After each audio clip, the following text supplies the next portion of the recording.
Assalamualaikum warahmatullahi wabarakatuh. Yang saya hormati Ustadz Anang Qasim Yusuf yang biasa dipanggil Coach Nakoy dan para sahabat yang great. Hari ini saya membawakan kultum, yaitu penyucian jiwa kita. Pada hari ini tanggal 14 pada hari Kamis Ramadan, yang mana pada hari ini saya ditugaskan untuk membawakan kultum penyucian jiwa kita. Bismillahirrahmanirrahim. Allahumma sholli ala sayyidina Muhammad wa ala ali sayyidina Muhammad. Rabbi shrahli sadri wa yassirli amri wahlul 'uqdatam min lisani yafqahu qawli. Maka Allah mengilhamkan kepada jiwa dan jalan kefasihan dan ketakwaannya. Sesungguhnya beruntunglah orang yang mensucikan jiwanya, dan sesungguhnya merugilah orang yang mengotorinya. Setiap manusia pada awalnya adalah suci dan fitrah ibarat kertas putih. Namun dengan berjalannya waktu dan usia, kesalahan dosa dari keikhilapan yang datang padanya membuat dirinya menjadi pribadi yang hitam putih. Terkadang hitam, kadangkala putih, terkadang baik juga terkadang buruk. Setiap hari selalu ada peperangan batin antara si baik dan si buruk dalam diri kita. Setiap selesai jiwa ini berbuat negatif atau maksiat, jiwa kita yang baik akan menangis pilu meratapi kejadian yang sudah terjadi. Sebaliknya teman-teman, bila kita berbuat baik atau yang bermanfaat, jiwa yang negatif akan merasa terjepit kesakitan tiada tara. Begitulah drama jiwa kita bila sudah mulai terkotori oleh hawa nafsu yang membuat kita menjadi manusia seperti binatang. Sahabat yang great, namun bila kita justru berhasil mengalahkan jiwa yang buruk dan lembaran ini selalu putih, kita akan menjadi manusia di atas rata-rata. Uniknya, terkadang kita sendiri justru tidak menyadari bahwa kita sedang membuat lubang hitam pada jiwa kita sendiri. Simaklah cerita berikut ini. Cerita ini sangat bagus. Suatu hari ada dua orang ibu datang kepada seorang kiai yang terkenal bijak. Seorang ibu yang pertama berkata dengan jujur, Pak Kiai, saya selalu gelisah karena saya pernah berbuat dosa dan saya malu pada Allah. Dosa saya besar sekali Pak Kiai. Sambil menangis, ia bercerita. Sementara ibu yang satunya berkata dengan sengit, Iya emang benar Pak Kiai.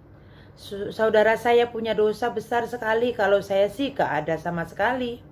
Lalu Pak Kiai berkata, Baik ibu-ibu yang saya hargai, bolehkah kalian ambil batu di jalan sebanyak kantung plastik ini? Buat ibu pertama tolong ambil batu yang besar saja 1 buah, dan buat ibu yang terakhir silakan ambil sekantong batu kecil. Tak lama kedua ibu tersebut langsung keluar dan beberapa menit kemudian membawa apa yang diminta oleh sang kiai.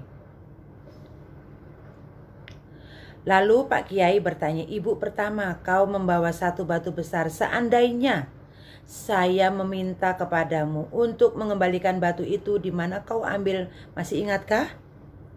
Sang ibu menjawab, saya ingat Pak Kiai. Lalu sang kiai bertanya kepada ibu yang kedua, Wahai ibu, engkau banyak sekali membawa batu kerikil. Seandainya saya minta tolong kembalikan batu-batu itu ke tempat semula, apakah masih ingat di mana letakmu? Di mana letaknya? Ibu kedua langsung menjawab, saya lupa Pak Kiai, sambil menggeser dulu. Pak Kiai menasihati keduanya, ketahuilah wahai saudaraku, jika dosa besar mungkin kita ingat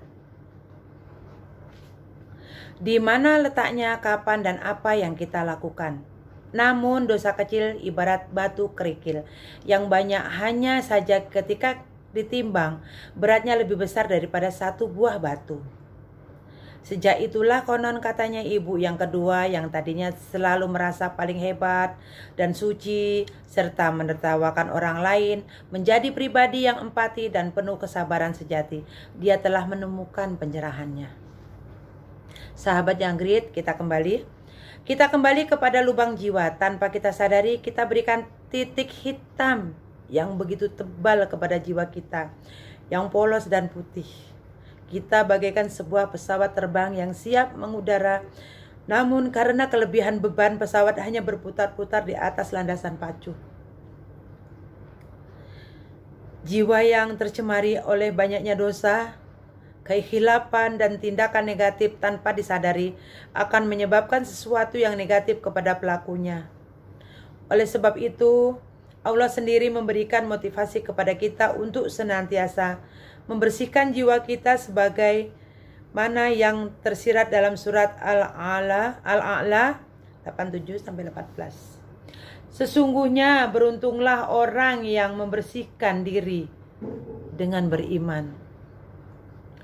Tiada hari tanpa membersihkan badan setiap kali kita berwudu sebagai simbol membersihkan jiwa sebelum melakukan sholat. Ibarat membersihkan kotoran dedaunan di halaman rumah. Kita dalam kondisi berangin. Hanya membersihkannya sekali saja rasanya tidak akan pernah cukup. Cobalah Anda perhatikan ketika Anda selesai membersihkan sebagian halaman. Angin yang menembus akan membawa dedaunan yang akan mengotori halaman yang sudah kita sapu sebelumnya. Sahabat yang great, apakah kita rajin membersihkan jiwa kita? Jika tidak, jiwa kita akan mendapat ganjaran atas apa yang kita lakukan.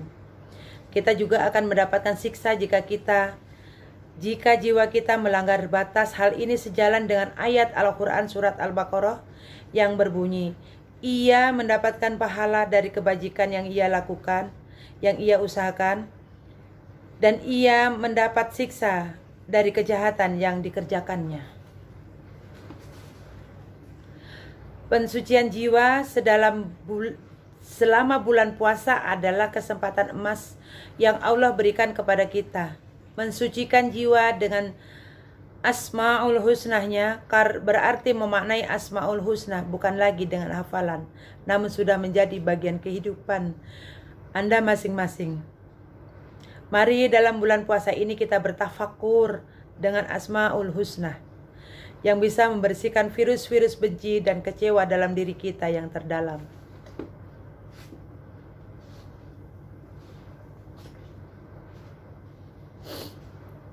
Saya ingin berbagi satu buku yang bagus. Buku ini tentang puisi yang berjudul Divina Commedia.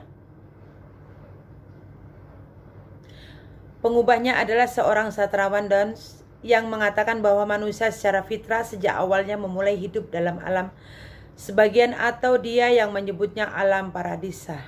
Alam paradiso. Paradiso diambil dari kata Arab al-firdaus yang diubah menjadi alam paradiso. Alam ini adalah alam di mana manusia membutuhkan, merindukan kebahagiaan, ketenangan, kebaikan akan paradiso. Paradiso adalah alam di mana manusia suci, jernih, tulus, putih, dan indah. Namun karena kelemahan dirinya sendiri, nuraninya menjadi kotor. Manusia mengotori nuraninya sendiri. Nurani adalah hati yang bercahaya, yang karena terus dikotori, lama-kelamaan nurani akan tertutup dan tidak bersuara lagi.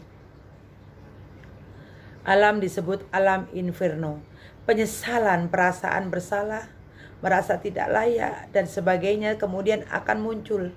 Maka datanglah bulan puasa sebagai rahmat, bentuk kasih sayang Allah kepada hambanya. Karena Allah tahu hambanya terjerumus dan berkubang dalam alam inferno, alam kesengsaraan, alam penyesalan diri. Alam inilah yang disebut alam purgatorio, alam penyucian. Bulan puasa ini, sahabat yang kredit, inilah alam purgatorio, alam di mana manusia berlomba-lomba untuk mensucikan jiwanya dan memaksimalkan potensi Luhurnya ibarat tanah kering berbulan-bulan diguyur hujan dalam waktu cukup lama. Jiwa akan menjadi segar dan subur. Yang menjadi landasan untuk berbuat baik, itulah alam purgatorio. Alam inilah yang disebut alam kebahagiaan atau manusia rindu kebaikan dan kemuliaan. Allah memberikan kesempatan kepada manusia dalam bulan puasa ini selama 1 bulan penuh untuk sama-sama meningkatkan nurani dan menjernihkan jiwa agar di akhir Ramadan manusia betul-betul memiliki alam paradiso. Sahabat yang great,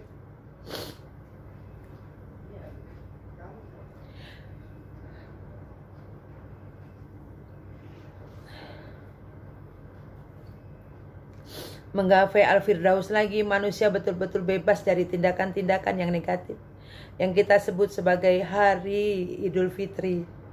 Sebenarnya kalau kita tidak lihat tulisan buku tadi menggambarkan kisah Adam yang mendapatkan tempat di surga namun diturunkan ke bumi, walaupun hal itu disesalinya, Nabi Adam berdoa kepada Allah dalam alam infernonya, alam penyesalannya.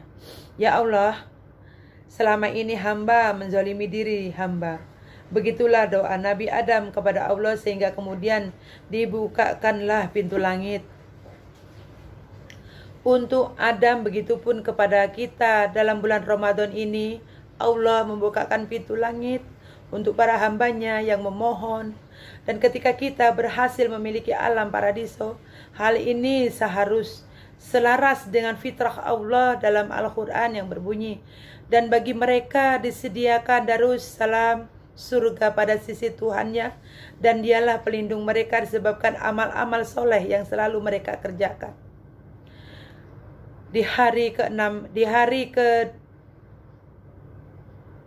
hari ini, sucikanlah jiwa agar kita bersih kembali sehingga dapat jauh lebih baik dalam menghayati dan memahami tugas mulia kita sebagai manusia. Anda sahabat yang great semua, dan siapapun orang yang Anda cintai, sayangi adalah manusia yang memiliki goal yang sangat jelas. Mari bertafakur dengan surat di bawah ini. Dan aku tidak menciptakan jin dan manusia, melainkan supaya mereka menyembahku. Quran Surat Ad-Dariyat. Demikianlah sahabat Krit tentang penyucian jiwa hari ini. Mohon maaf bila ada kesalahan, kekeliruan dalam saya penyampaian. Kesalahan hanya milik saya, kebenaran hanya milik Allah. Wabillahi taufik wal hidayah. Wassalamualaikum warahmatullahi wabarakatuh.